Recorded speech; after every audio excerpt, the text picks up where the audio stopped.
Before we start taking a look at these tokens, I wanted to invite you to use the Stash app, where you can buy fractional portions of any of your top favorite stocks.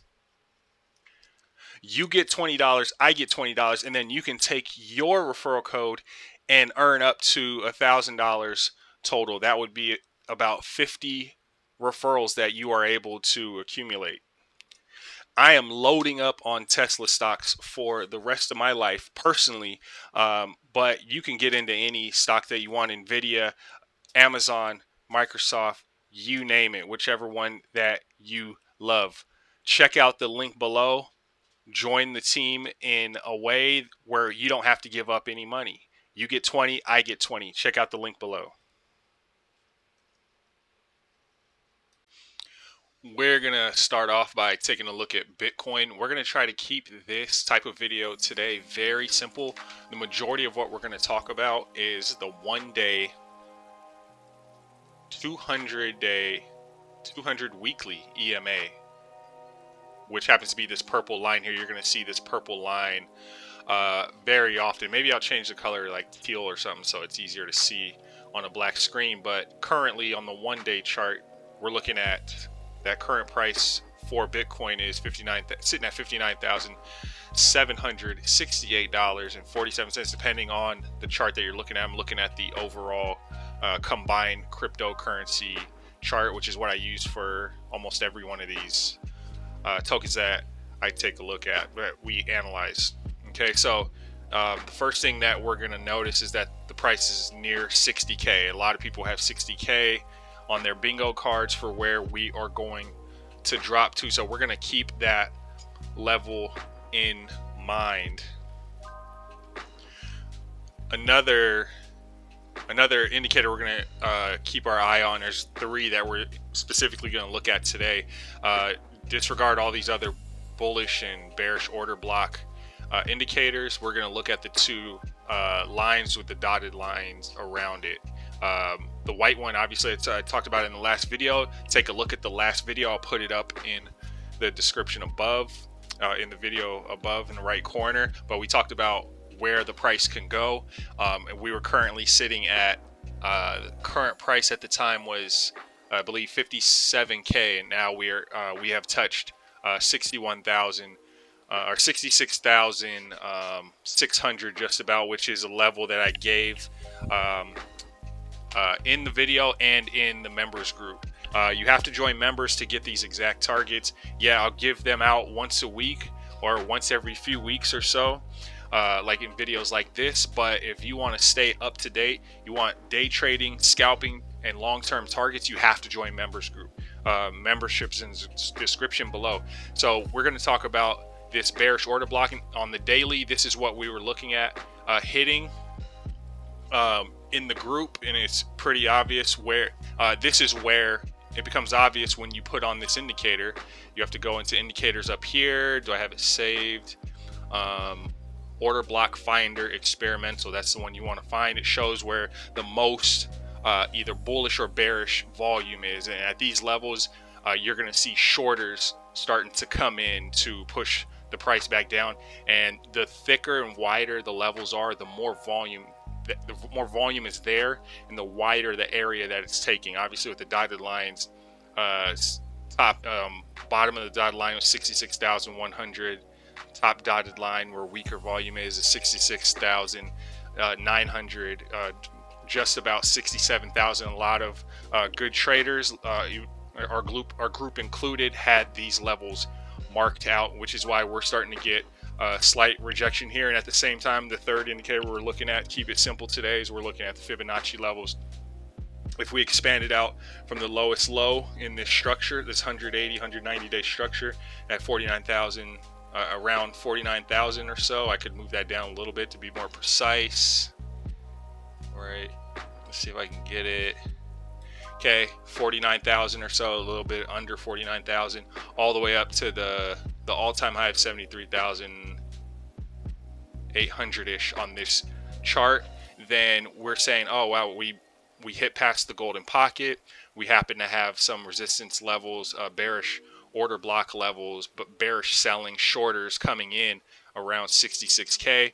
And that's why we could have easily said, oh yeah, golden pocket, we can get out somewhere in between 64,300 and 65,100 would have been nice and easy. But we had this order block to show us where's the actual volume at, where's that volume sitting that we want to hit, that can become actual resistance. Now, if we want to start talking about coming back down, keeping to the 1 day purple 200 EMA moving average line, then we're talking about 59,000.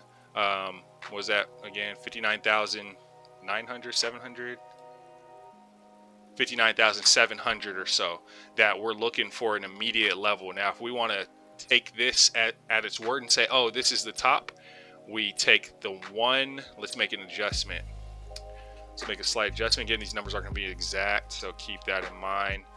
We're going to reverse it because we want to now, because we're looking for a downward level to find as support.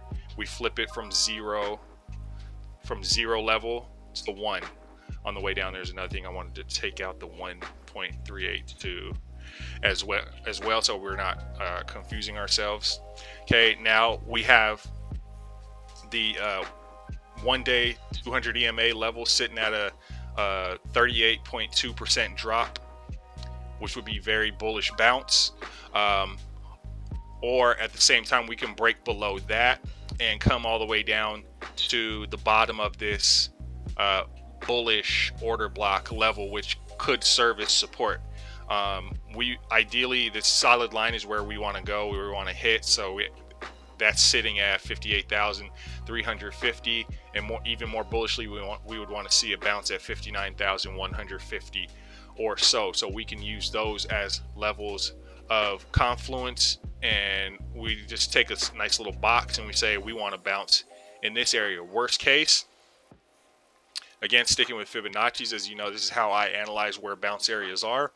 Obviously, we want to go to 618. Worst case in this, from this level, we want to see a 618 move down, and that would be 55,800 or so.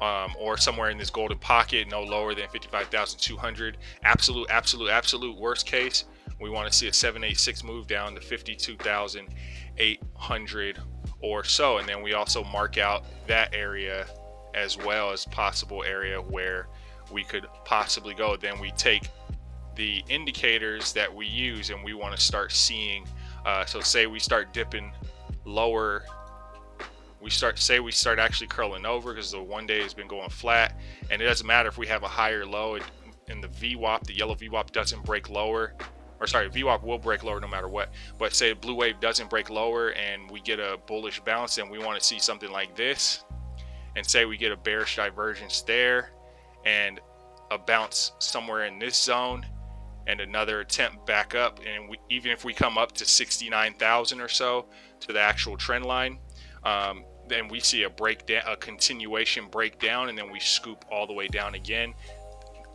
Then we're going to want to see a significant bounce from these lows, very sharp bounce. And so keep 52,000, 53,000 in mind as to where we go. Nightmare scenario, just to keep in mind, we're going to want to see somewhere, we're going to want to see something like this, you know, bounce there, bounce back up, lower high, and say we break down, bounce there, we hit back on this trend line, and then we go, say we go lower. Worst case scenario, we want to see no lower than 43K. Okay, so you have to keep all these levels in mind.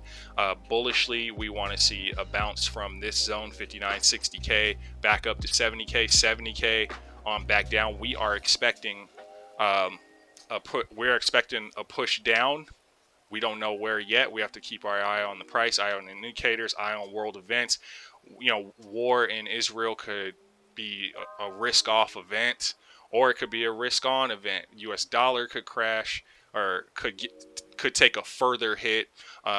Gold could, you know, during times of war, gold, silver drive up. Can Bitcoin follow gold's lead, or will it follow the stock market's lead? People get scared. They take their money out. They hold it. They hodl it during times of war. Let's see what Bitcoin and crypto wants to do. Worst case, we get a bounce, or we get a drop down to 43K, and then say there's a ceasefire and on the war, if that is the effect, the black swan event, and then we start continuing up into end of the year, next year, into new all-time highs. My thesis right now is we don't want to go into new all-time highs before November 15th, according to cycle theory. Okay, we want to see new all-time highs after November 15th, so we can continue up and continue the bull market all the way up until my estimated retirement time of September, mid-September 2025. Okay, so that's the Bitcoin analysis there. We have a new item in our shop that you would love, that you'll possibly use every day. Open up your mornings with crypto and coffee and Black Lion Kings. We now have a new coffee mug, only $8 shipping. Go and support Black Lion Kings, your favorite Discord group, your favorite crypto Discord group. And we also have other items to show your support as well. Go and get it. The link is in the description below.